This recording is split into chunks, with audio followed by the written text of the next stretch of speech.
parents, the child goes to the teacher who will guide that child. What do you mean by external moral authority? You use that expression a lot. Materialism has to do with when you are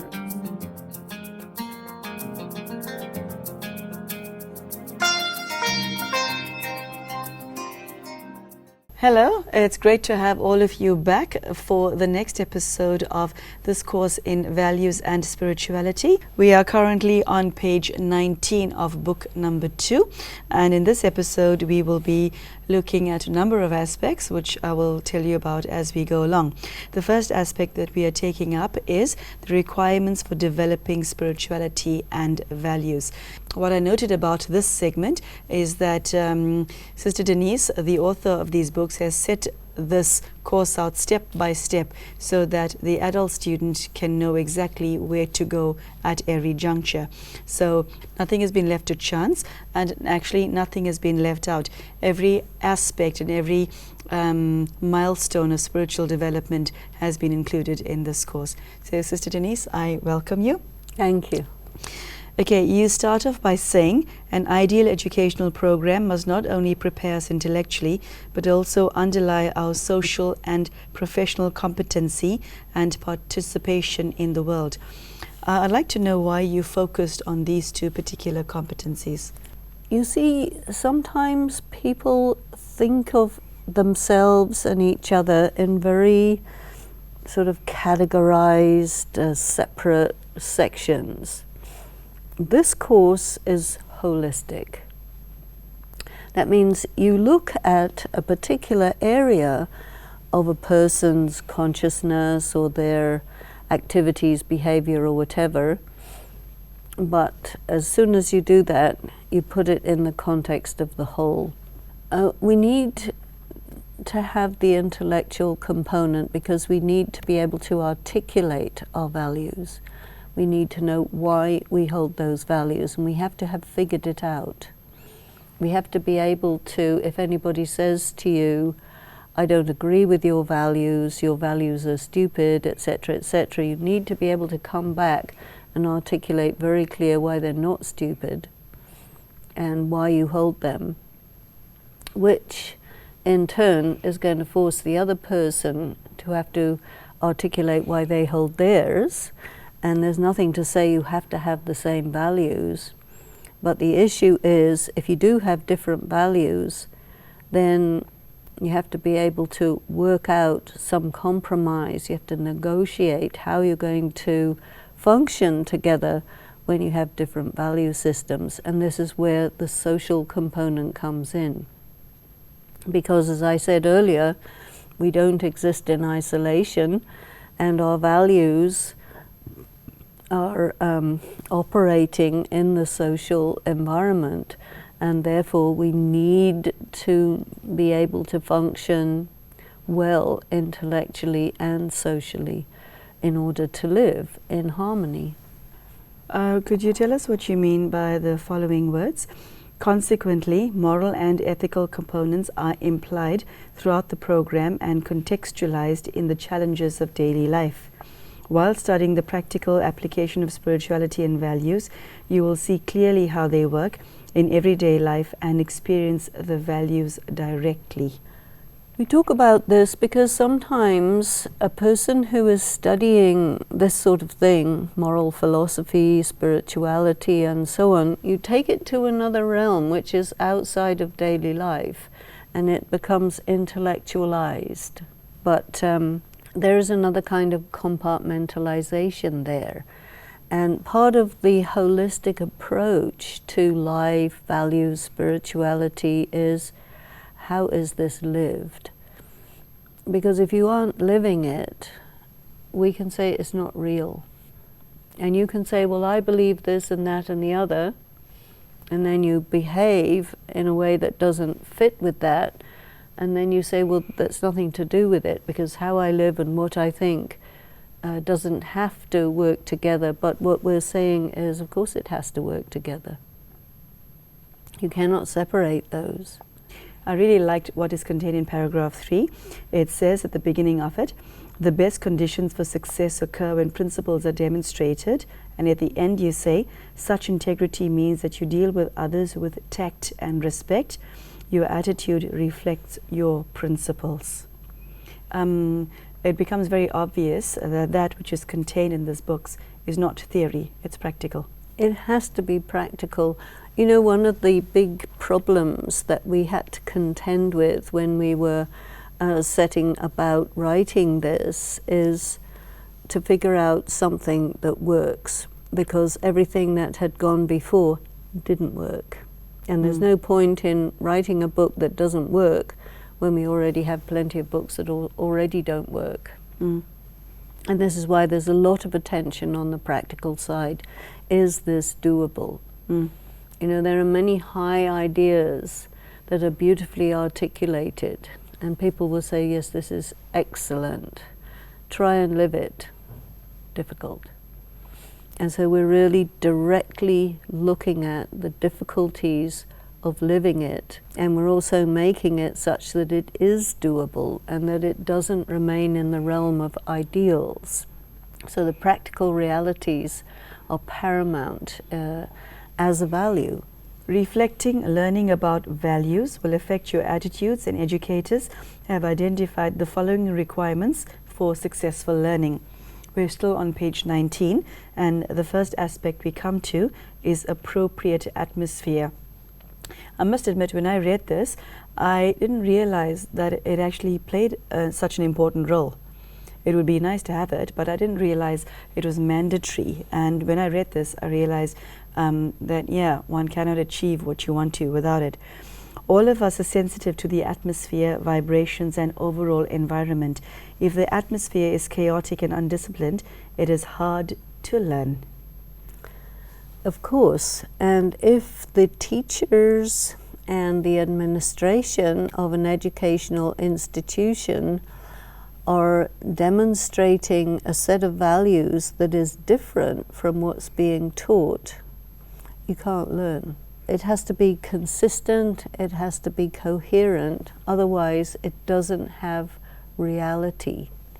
And this is also something that you see in how children are raised.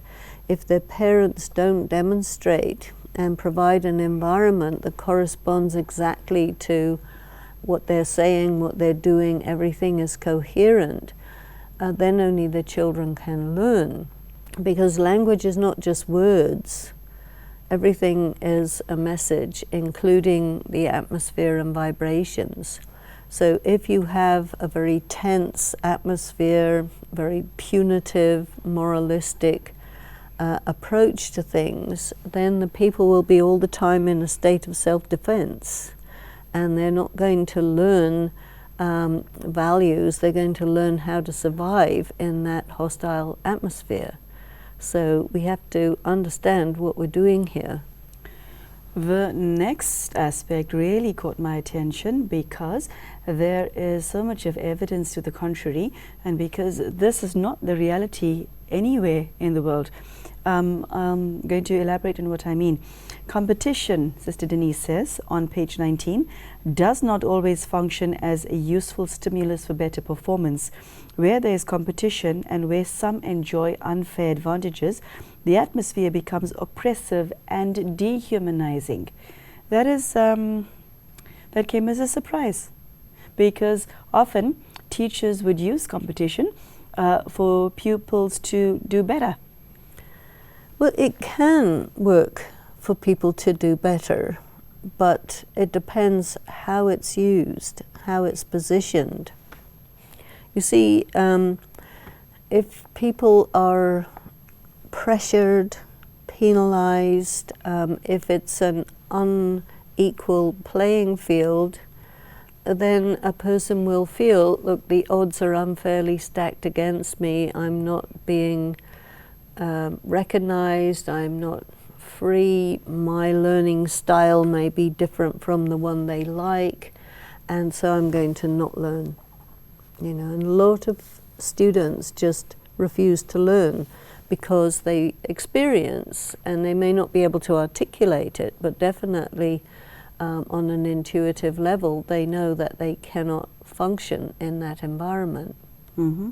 The difficulty is a lot of people are not able to articulate what is wrong with the environment, why they cannot function in it, and demand that it be changed because they're not in a position of power. Take the exam system. The exam system is thought to indicate what a person's intelligence is, but actually the exam system indicates who's good at taking exams rather than who's intelligent. There are very few people on the planet who are able to draw that distinction. Well, there are quite a few nowadays because a lot of changes began to take place in the 1960s and 70s where this was raised, and that's already quite a long time ago. And then a few educational establishments began to introduce continuous assessment, because if you're not well on the exam day or you had a big trauma at home, and then you can't function well on the exam, and then that goes into your record forever, and that becomes what you are. And there's no way that you can get around that because it's written in the record, you see. You end up this paragraph with the following words: whether you study value education as a distance education course or as a residential course, careful attention is given to the atmosphere, discipline, and surroundings to maximize the beneficial impact of the program. You want to elaborate on that? One of the most successful situations we had in the experiments we did to teach this is when we had a group of 24 college principals come for 6 days to the Brahma Kumari's headquarters and live in the place, which was totally surrounded by beautiful nature, meditation, vegetarian food, everybody living a value-based life, and everything was absolutely conducive to deep discussion. And all of the people were on the same level professionally.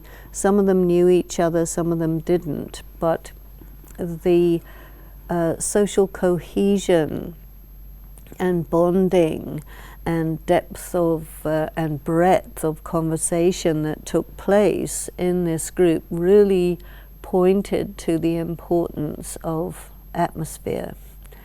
And if you're trying to study something like this in a chaotic atmosphere, obviously it's going to pull your attention away, it's going to prevent this creation of a harmonized atmosphere, which really is very conducive to understanding, to getting insights and so on. So really very important. But it's very rare that you learn in an ideal atmosphere. But I think it's possible to establish a better atmosphere once you understand the importance of it. You mentioned a number of aspects that should come into play as far as creating an appropriate atmosphere is concerned: punctuality, mutual respect between teachers and students, good communication systems, cleanliness and order, all contribute to establishing the right atmosphere for learning. Why are all of these factors important? Punctuality.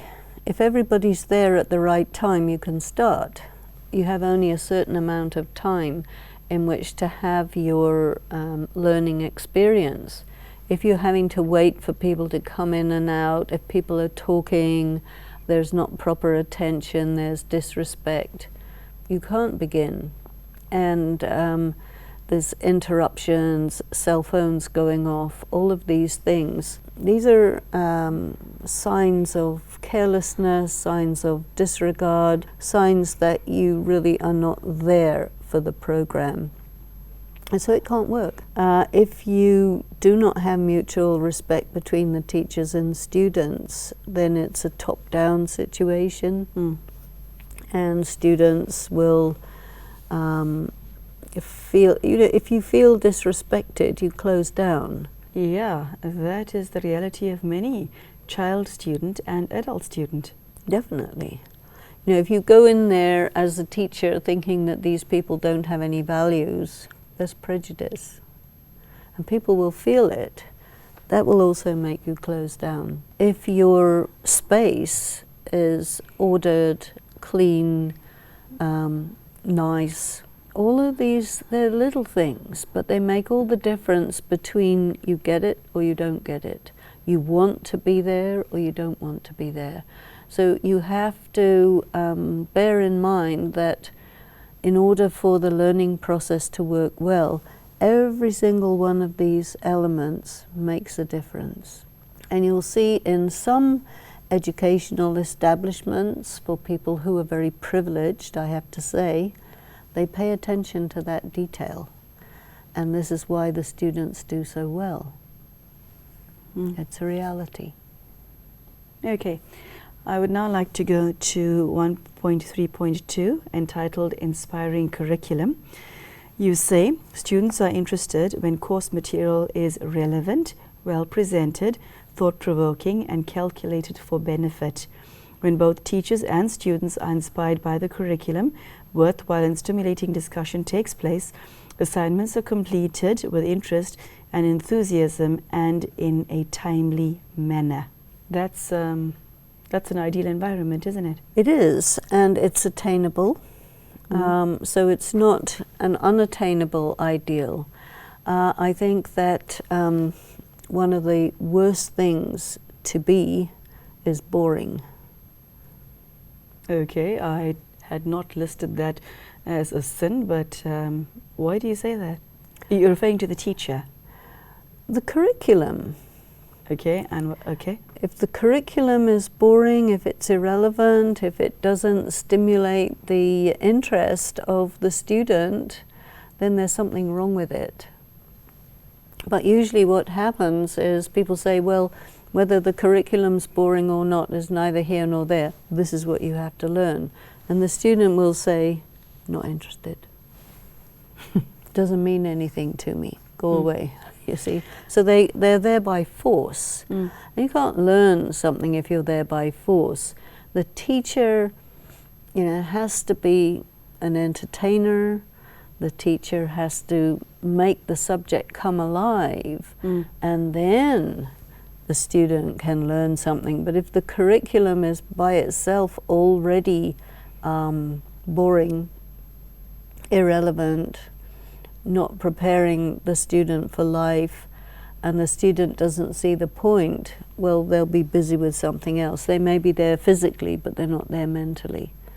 So this is very important.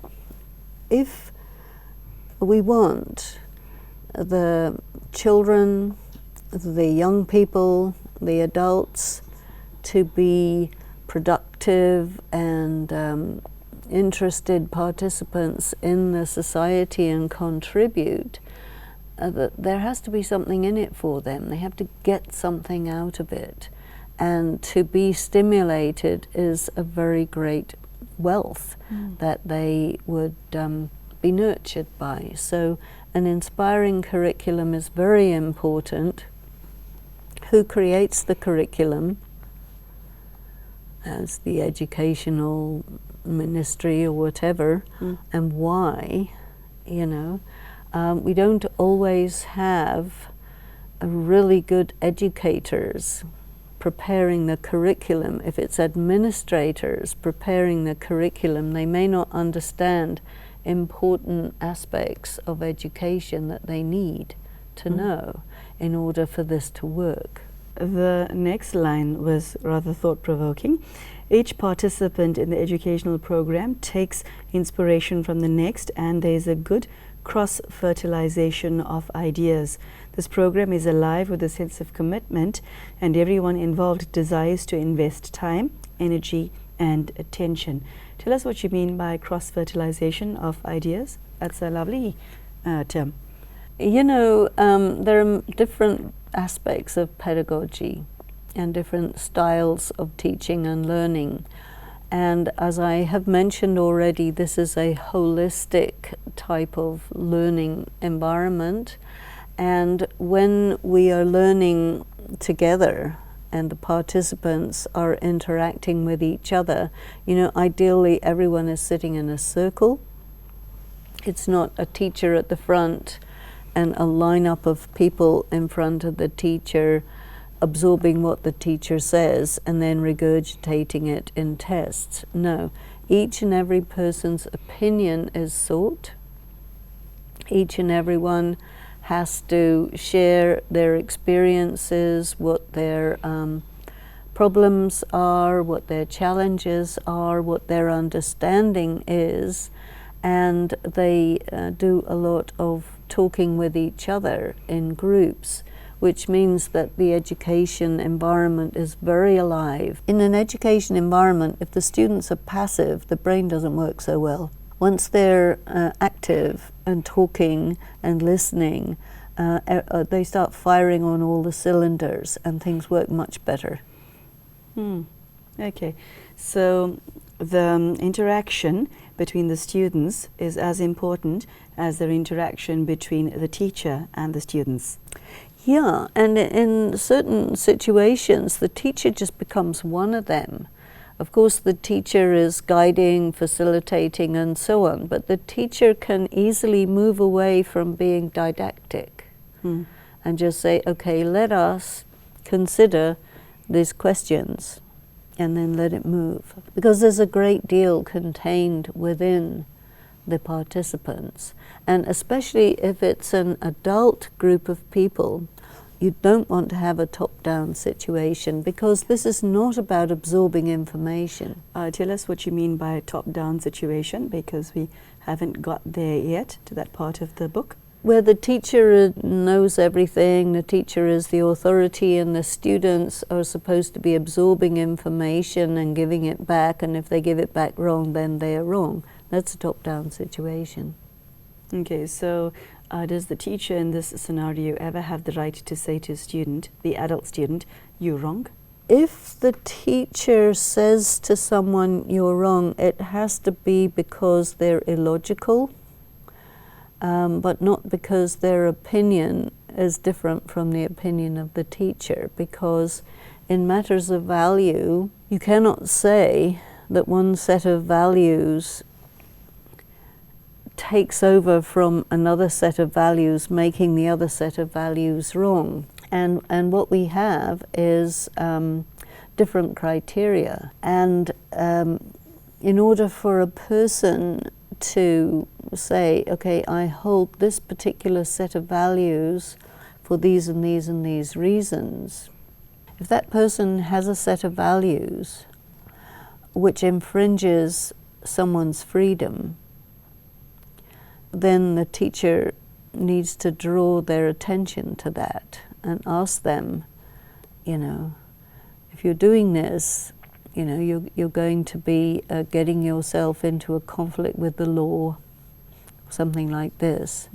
So then the teacher will say, this is a problem that you're going to encounter, but just saying somebody they're wrong closes them down, you see, so we can't, and there's no point in doing it like that. Thank you so much for your time. Thank you. And thank you so much for spending your half an hour with us. I do hope that this has taken your education one step further. I will see you again for the next episode. Take care and goodbye.